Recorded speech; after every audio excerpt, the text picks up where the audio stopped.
times we will encounter parents na mayroong anak na may autism na walang ibang relative na mayroong ganong condition. So, kaya it really puzzles the researchers. And besides, it's really hard to conduct such studies to determine nga yung etiology. Autism is different from people with Down syndrome? It's or different. yung mga hyperactive naman na mga kabataan? Different talaga? Some kids with autism demonstrate manifestations. hyperactivity. Oo. But perhaps you're pertaining to ADHD. Yes. No? That's a different condition.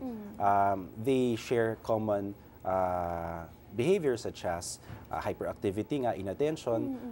Pero kids with ADHD normally don't have problems in language. So kaya a lot of these kids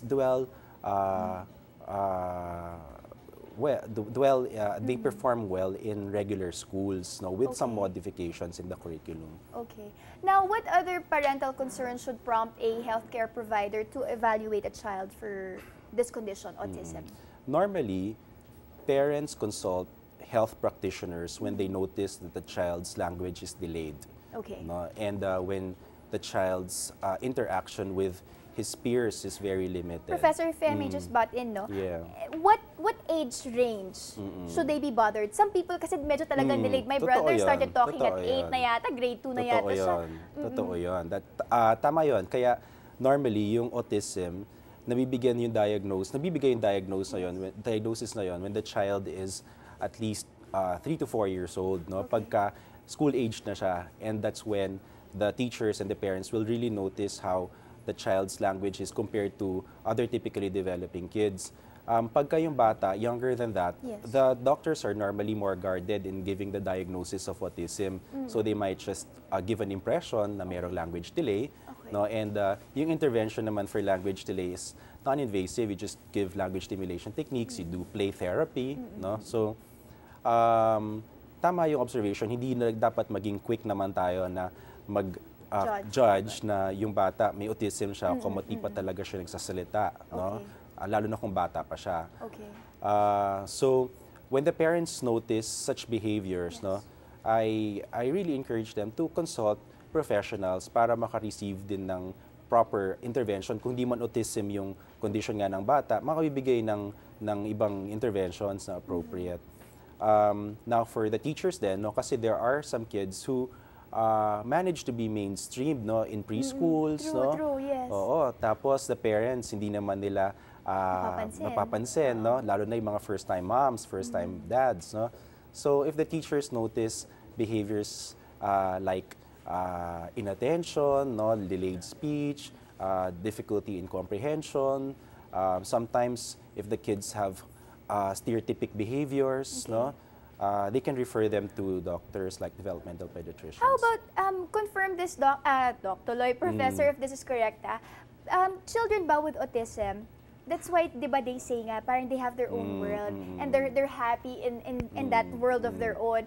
For example, whenever they get a gift, instead of being excited about what's inside the box, the content of the box, they're more into the wrapper or the box itself, di ba? Tama ba yung ganong, minsan mapapansin ba ng minsan mga meron magulang? ganyan. Meron silang inappropriate use of objects. Sometimes then, there are some kids whose play basically entails lining up objects or piling them up, instead of really playing with the toy, ganyan. Merong ganong observations. Karamihan po ba ng nagkakaroon ng ganitong kondisyon ay lalaki? And why? It's more prevalent in boys. Hindi talaga alam exactly why, pero hindi actually yan specific to autism lang. Minsan kasi 'di ba parang carriers yung females tapos nagma-manifest siya doon sa males yung problem. But in the case of autism, we don't really have the exact explanation for that. The newborn screening tests done in some hospitals, can it be able to predict or to tell if a child is suffering from autism? Unfortunately, cannot. But it can detect other conditions like... Pag medyo tumanda na ang bata, bago malaman talaga kung may ganun siyang kondisyon. Now, Professor, what is your message for the mothers or the fathers, the parents, basically who are watching right now, na baka naman meron silang mga anak na may autism, ano yung dapat nilang gawin, treatments available, what should they do right now? Right. For the parents who have kids with autism or who suspect that their kids have autism, I encourage you to seek consult to a developmental pediatrician for proper detection and diagnosis. Now, once the child is determined to have autism, normally you will be referred to practitioners such as occupational therapists, speech therapists.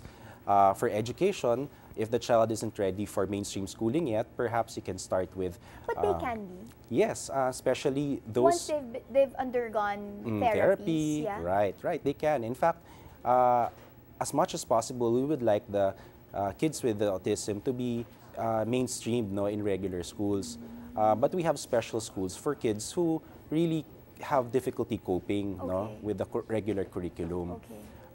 There are different interventions available, but I advise you to really investigate on these interventions, determine what evidence is available that supports their effectivity, and also consult your doctors about them. For those who would like to know more about autism, I would encourage them to attend this upcoming national conference.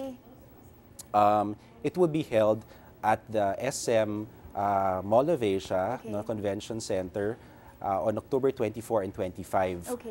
There will be a lot of foreign and local experts talking on relevant topics on autism. Ayan. So maraming salamat sa iyo, Professor, for your time and for explaining to us this certain disorder para sa mga kabataan. Maraming salamat. Thank you. Attend that convention on the 24th and the 25th at SM Mall of Asia. Ayan. So maraming salamat once again. Magbabalik pa po ang homepage.